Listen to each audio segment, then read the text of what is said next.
Hi, this is Erin from Bridgeville and South Fayette Libraries, and today we are going to make chocolate dipped cookies. I got the recipe for this from a library book called Christmas Cookie Swap. The library has a lot of really great cooking and baking books, both in print and ebook format. So let's take a look at what we'll need for this recipe.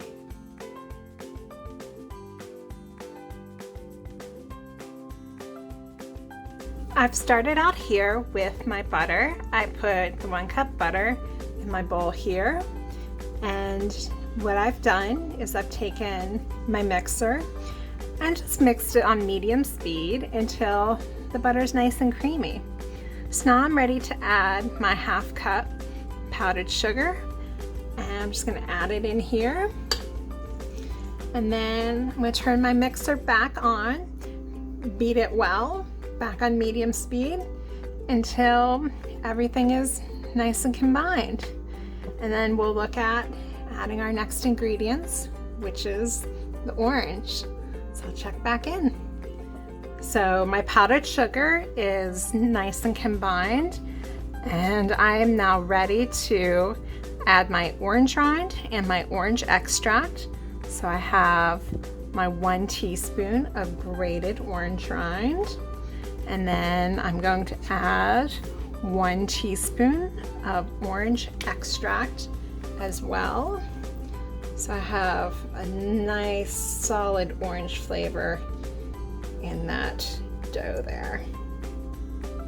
And I forgot to say before, you want to make sure that you're using powdered sugar and not regular sugar, because if you substitute, you're going to end up with a very different taste and texture. So make sure you use your powdered sugar for this. So I'm going to blend this all together, and then we'll be on to adding flour and having an actual dough. So I'll be back in a moment. So I am ready to add my flour, and I'm going to just add it gradually, just a little bit at a time, and beat after each addition of flour. And I'm still beating on that medium speed, and once both cups of flour are added, I'm going to cover my dough in maybe some plastic wrap or wax paper and chill it in the fridge for 1 hour. And then from there, we're going to come back and work with it a little bit more. So I'm going to start adding my flour here, and then go on to chilling that dough. So I have my dough, it's chilled for 1 hour. I divided it in half, and I like to work with just a little bit of dough at a time because all that butter in there makes it sticky. And I'm going to divide this into just enough to make a little log.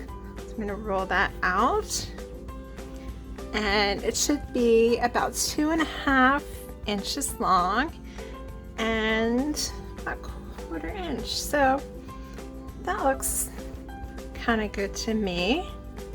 Take a little off there. So roll, and then I'm going to take that and put it on an ungreased cookie sheet. And I'm just going to keep going with all the rest of my dough. And when I'm ready, I will bake that at 350 for 12 minutes or until I see that it's lightly golden.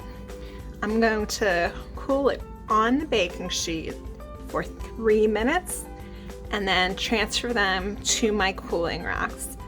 I recommend covering your racks in wax paper, because in the next step, when we go to dip our cookies in the chocolate, if you have your racks covered in wax paper, then you won't have to go back and ship all of that dried chocolate off of your cooling racks. Just a tip.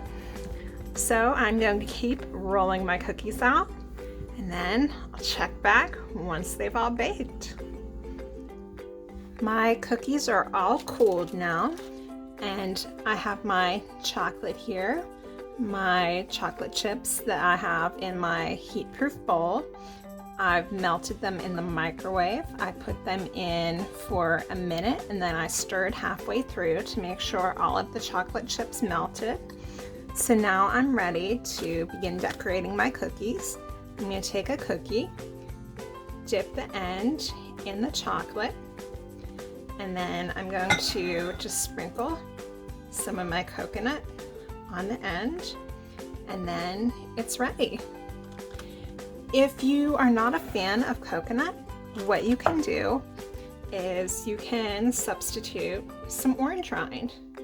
So same thing, you dip it in the chocolate and then just put a little orange rind on there instead of the coconut. So I'm going to keep decorating, but that's all for making the cookies. Thank you so much for tuning in, and I hope you enjoy the cookies, and have a great day, everyone.